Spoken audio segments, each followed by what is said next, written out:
Sir, I now rise to reply to the discussion that has taken place on the motion of thanks to the Governor's address. I should at the outset say that much beyond our expectation, a large number of members have taken part in the discussion this year.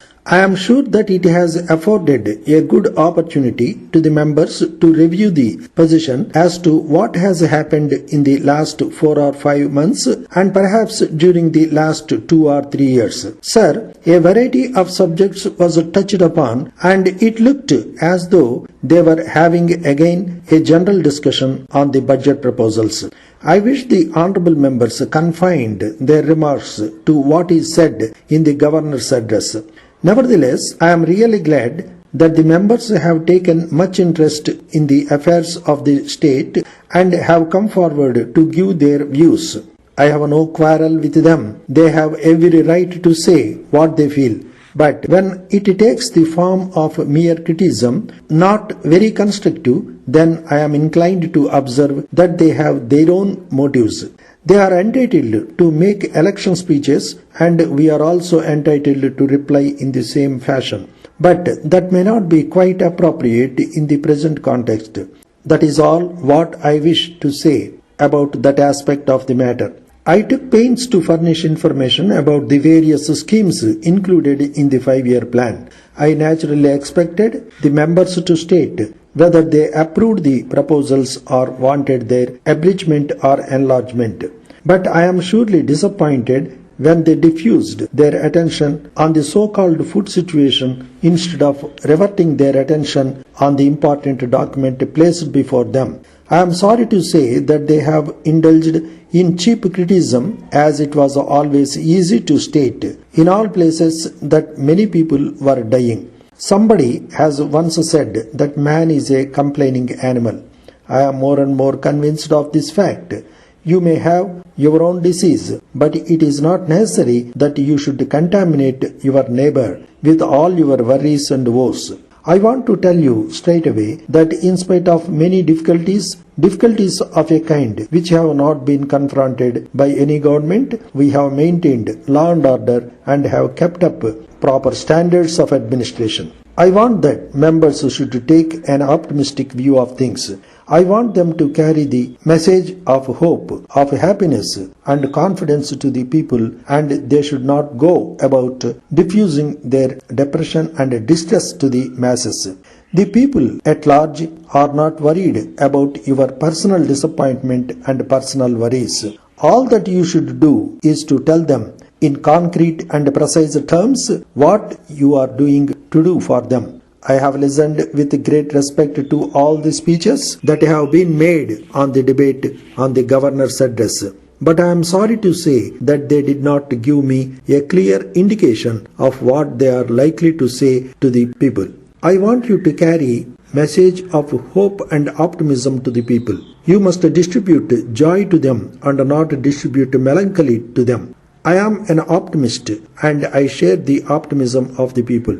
I know that the people are optimistic and they do appreciate that in spite of the very many difficulties, the government are doing something for them.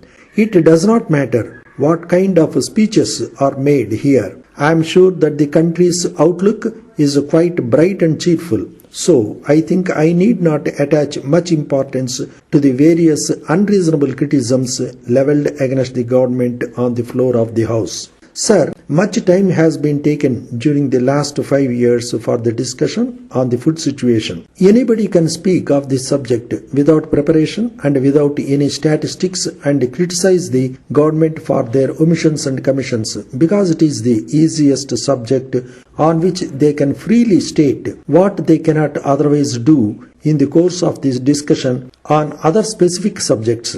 Let me point out to the House that it is not a matter which can be tackled overnight. The neglect of decades and centuries is before us.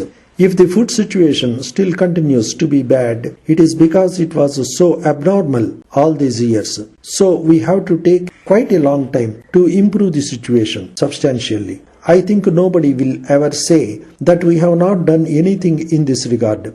Having regard to the magnitude of the problem, however much we may wish to achieve quick results, it will certainly take some time. I therefore request the members to appreciate all these difficulties and bear with us for some more time. Some honourable member remarked that the case of this government has not been effectively put before the government of India. I may at once tell that member that we have been pressing our case far too much, and I myself felt from the correspondence that passed between this government and the government of India that we have been putting our case in strong language, much to the annoyance of the officials there. We have done our duty. We know our people and we also know their distress. It is not as if we are oblivious of their sufferings. We have addressed the government of India in strong terms. With regard to yarn, the honourable member who occupies a high position in commercial circles advised us to take an independent line of action and not obey the dictates of the union government. It is a dangerous advice to be made at this juncture. We do not propose to accept it. In conclusion, I request the members who have moved some amendments to withdraw them and allow the main motion to be passed. While writing high speed, we need to keep in mind the following points. We must have thorough knowledge of the subject matter and context of the speech. Secondly, in order to pace with the speaker, we need to omit mostly the articles and the prepositions and sometimes certain sounds of the parts of speech. For example, motion of thanks to the governor's address. Here the words to thee are omitted. Next, that has taken place. In this simply stroke K is written. For the word afforded, only afford is written. In the phrase really glad, simply stroke Ray is written. This clearly indicates that we must have a minimum knowledge of English grammar and usage. I have written shorthand script for the initial portion of the speech which you have just listened. Observe carefully how I constructed the outlines for words and phrases. In the same way, and more by your personal experience, you can easily develop the capacity to build a number of outlines for words and phrases depending on the subject matter of the speech. A repeat writing practice of the framed outlines as well as the dictations will enable you to take notes comfortably, resulting into a neat transcription. Try. Sir, I now rise to reply to the discussion that has taken place on the motion of thanks to the governor's address.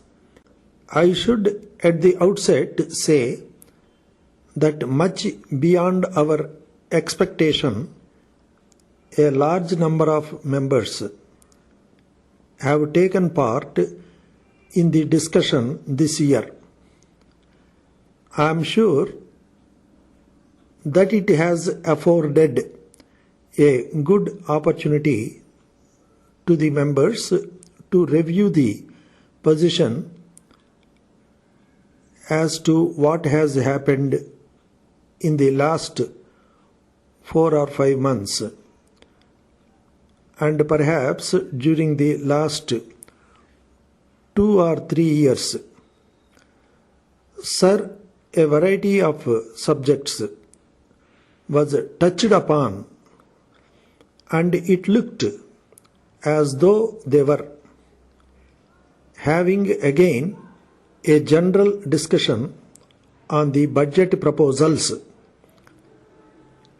I wish the honourable members confined their remarks to what is said in the governor's address. Nevertheless, I am really glad that the members have taken much interest in the affairs of the state and have come forward to give their views. I have no quarrel with them. they have every right to say what they feel, but when it takes the form of mere criticism, not very constructive, then I am inclined to observe that they have their own motives. They are entitled to make election speeches, and we are also entitled to reply in the same fashion. But that may not be quite appropriate.